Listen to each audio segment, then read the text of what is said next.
नमस्कार दोस्तों, आज हम लोग क्लास 9th का समरी डिस्कस करेंगे। Improvement in food resources science है, चैप्टर नंबर 15 है। तो आइए शुरू करते हैं। There are several nutrients essential for crops. Of these some are required in large quantities and are known as macronutrients, whereas rest of the nutrients are required in small quantities and are known as micronutrients। किसी भी crops के लिए कुछ ऐसे nutrients हैं जो उनके लिए एसेंशियल हैं, उनके ग्रोथ के लिए एसेंशियल हैं। उसमें से ऐसा न्यूट्रिएंट्स जो ज़्यादा क्वांटिटीज़ में चाहिए, ज़्यादा मात्रा में चाहिए, उसे मैक्रोन्यूट्रिएंट्स बोला गया है। और जो कम मात्रा में चाहिए उसको माइक्रोन्यूट्रिएंट्स बोला गया है। मैक्रोन्यूट्रिएंट्स का एग्जांपल है carbon, hydrogen, oxygen, phosphorus, potassium, sulphur, calcium, magnesium, nitrogen. Micronutrients का एग्जांपल है iron, manganese, boron, molybdenum, copper, zinc, nickel. Manure and fertilisers are the main source of nutrient supply to crops. और crops के लिए जो manures देते हैं, गाय का जो गोबर है, डंग है, और जो हम फर्टिलाइज़र लेते हैं उसमें NPK नाइट्रोजन, फॉस्फोरस, पोटाशियम मिलता है, सुपर फॉस्फेट आता है, पोटास आता है। तो ये जो मैन्योर्स और फर्टिलाइज़र डालते हैं वही न्यूट्रिएंट का सोर्स है। आगे देखते हैं। Organic farming is a farming system with minimal और no use of chemicals as fertilizers. आजकल हम देख रहे हैं ऑर्गेनिक फार्मिंग का एक ट्रेंड चला हुआ है। तो ऑर्गेनिक फार्मिंग हम किसे बोलते हैं? ऐसी फार्मिंग जिसमें हम कम से कम केमिकल्स का यूज़ करें या फर्टिलाइजर्स का यूज़ करें, हर्बिसाइड्स का कम यूज़ करें, पेस्टिसाइड्स का कम यूज़ करें, अगर संभव हो तो नहीं ही करें। And with a maximum input of organic manures, recycled farm waste. Farm waste का अर्थात है कि जैसे गाय का गोबर हो गया, या फिर वह जो भी वेजिटेबल्स है, या फिर जो भी वेस्टेज मटेरियल्स हैं ऑर्गेनिक होना चाहिए। And bio agents with healthy cropping system. Mixed farming is a system of farming on a particular farm which includes crop production, raising of livestock। Mixed farming का मतलब है कि एग्रीकल्चर के साथ साथ लाइव स्टॉक, पशुपालन, कृषि और पशुपालन अगर दोनों साथ साथ करते हैं तो उसे मिक्स फार्मिंग कहा जा रहा है। मिक्स्ड क्रॉपिंग, जिस प्रकार मिक्स फार्मिंग था, कृषि और पशुपालन को साथ कर दिए, इसी प्रकार मिक्स क्रॉपिंग है जहाँ पर 2 और more crops simultaneously on the same piece of land. एक ही लैंड में, एक ही भूमि में 2 या 2 से अधिक क्रॉप्स को उगाना मिक्स क्रॉपिंग कहलाता है। फिर इंटर क्रॉपिंग, ग्रोइंग 2 और more crops in definite row patterns is known as inter cropping. जैसे कि एक लाइन में हमने मक्का बो दिया, दूसरे लाइन में कोई दूसरा चीज़ उसी सीजन में जो बोया जा सकता है उसको बो दिया, अल्टरनेट कर लिया, या फिर 3-3 लाइन करके कर लिया। अर्थात ग्रोइंग 2 और more crops in definite row patterns. ऐसा हम लोग मिक्स क्रॉपिंग या इंटर क्रॉपिंग इसलिए करते हैं कि एक ही समय में किसी प्लांट को कोई सा न्यूट्रिएंट चाहिए, हो सकता है उस प्लांट के रूट से कोई न्यूट्रिएंट और रिलीज होता हो तो वो दूसरे प्लांट को हानिकारक हो जाए, किसी में म्यूचुअलिज्म का रिलेशन है, इस प्रकार का। The growing of different crops on a piece of land in pre planned succession is called crop rotation. Crop rotation का अर्थात है कि एक सीजन में हमने जैसे चावल बो लिया या मक्का बो लिया, दूसरे सीजन में कोई प्रोटीन सोर्स का जैसे दलहन बो लिया, तो उससे क्या होता है कि जो न्यूट्रिएंट साइकिल है वो मेंटेन रहता है। तो उसे बोलेंगे हम क्रॉप रोटेशन। यहाँ पर सक्सेशन वर्ड पर आपको फोकस करना है। अगला है varietal improvement is required for higher yield. पहले हम जानेंगे वेराइटल इम्प्रूवमेंट क्या होता है। वेराइटल इम्प्रूवमेंट का मतलब है developing of new varieties of crops by combining desirable characteristics in one and multiplying it.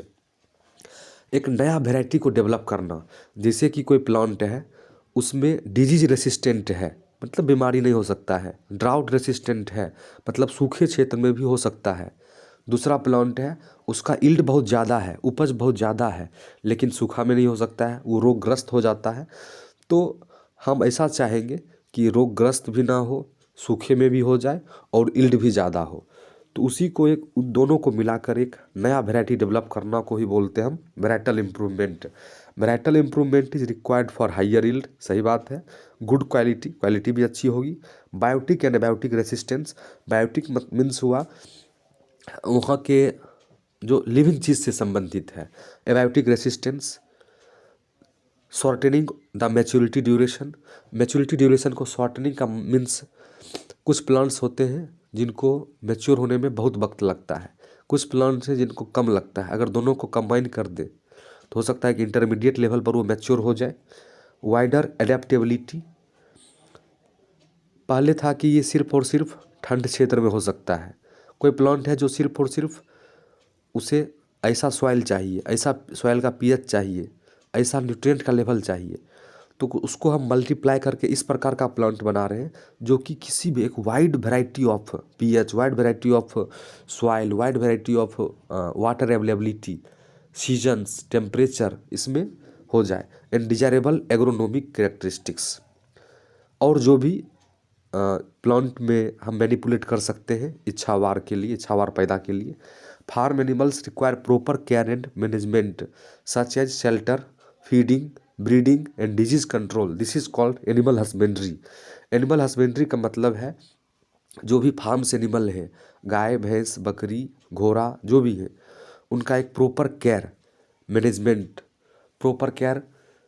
अगर प्रेगनेंसी स्टेट में है तो उसको किस प्रकार का केयर चाहिए, उसका काफ मैनेजमेंट, बछड़ा है तो उसको किस प्रकार का केयर चाहिए, and management, feed management, fodder management, उसको कितना फॉडर चाहिए, कब ज़्यादा कंसंट्रेट चाहिए, कब ज़्यादा रफेज चाहिए, सच एज शेल्टर, आवास कैसा चाहिए, फीडिंग, ब्रीडिंग, किस सीजन में ब्रीडिंग करेंगे, किस प्रकार के ब्रीडिंग सिस्टम होना चाहिए, और डिजीज़ कंट्रोल, किस इन्वायरमेंट में रखें ताकि हम डिजीज़ से बचाया जा सके उसे।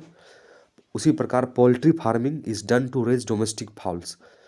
पोल्ट्री फार्मिंग, पोल्ट्री हम लोग सुनते हैं, उसमें सिर्फ मुर्गी ही नहीं आता है, ढेर सारा और एनिमल, ढेर सारा फाउल्स हैं, जैसे टर्की हो गया, गीज हो गया, डक्स हो गया।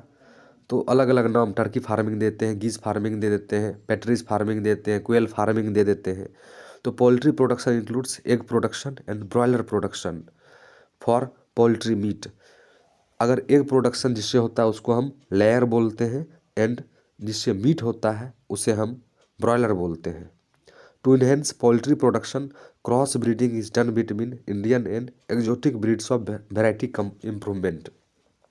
पोल्ट्री प्रोडक्शन को इन्हेंस करने के लिए, बढ़ावा देने के लिए क्रॉस ब्रीडिंग प्रोग्राम लाया गया है, जिसमें इंडियन और एक्जोटिक जो इंडिया के बाहर के ब्रीड्स हैं उस दोनों को क्रॉस कराया जाता है ताकि वैरायटी इम्प्रूवमेंट हो। अभी हमने ऊपर में पढ़ा था वैराइटल इम्प्रूवमेंट। फिश में be obtained from marine resources as well as inland resources. मछली समुद्र क्षेत्र से भी निकाला जाता है, और इनलैंड रिसोर्सेज का मतलब है जैसे लेक्स, रिवर्स, स्ट्रीम्स, पॉन्ड्स, कोई भी फ्रेश वाटर। आगे देखते हैं। To increase production of fish they can be cultured in marine and inland ecosystem. तो मछली पालन बढ़ाने के लिए उसको कल्चर किया जाता है। कल्चर करने का अर्थात है उसको ग्रोथ करवाना, चाहे हम मेराइन में करवावें चाहे इनलैंड इकोसिस्टम का मतलब है जैसे ह्यूमन बायोटिक कंपोनेंट जहाँ मिल रहा है। जैसे हम लोग भी एक इकोसिस्टम में रहते हैं, अर्थ एक इकोसिस्टम है, फॉरेस्ट एक इकोसिस्टम है। Marine fish capture is done by fishing nets guided by echo sounders and satellites. Marine, चलो भाई, इनलैंड फिशरी तो छोटा है, नदी, तालाब, पोखर जो भी है वहाँ किया जा सकता है, लेकिन मेराइन फिशरी कैसे किया जाता है? Guided by echo sounders and satellites. Echo sounders का मतलब समझते हैं। इको साउंडर्स एक ऐसा एपरेटस है जो फिशिंग बोट में हम लोग सेट करके रखते हैं या यूज़ करते हैं for detection and identification of fish. वहाँ मछली का पता लगाया जा सकता है कहाँ पर मछली है, and determination of depth of water, और किस गहराई में है, ताकि हमें आसानी हो। Composite fish culture system is commonly used for fish farming. Composite fish culture का मतलब है process of rearing of different species of fish in same area, अर्थात different breeds of fish, different species of fish को हम किसी same area में culture करते हैं, इसे बोला जाता है composite fish culture. Bee keeping is done to get honey and wax. Bee keeping, मधुमक्खी पालन जो किया जाता है उसे हनी, मधु, और उसका वैक्स, मोम के लिए किया जाता है। तो इसी प्रकार हम लोग धीरे धीरे सारे चैप्टर्स का अध्ययन करेंगे। धन्यवाद।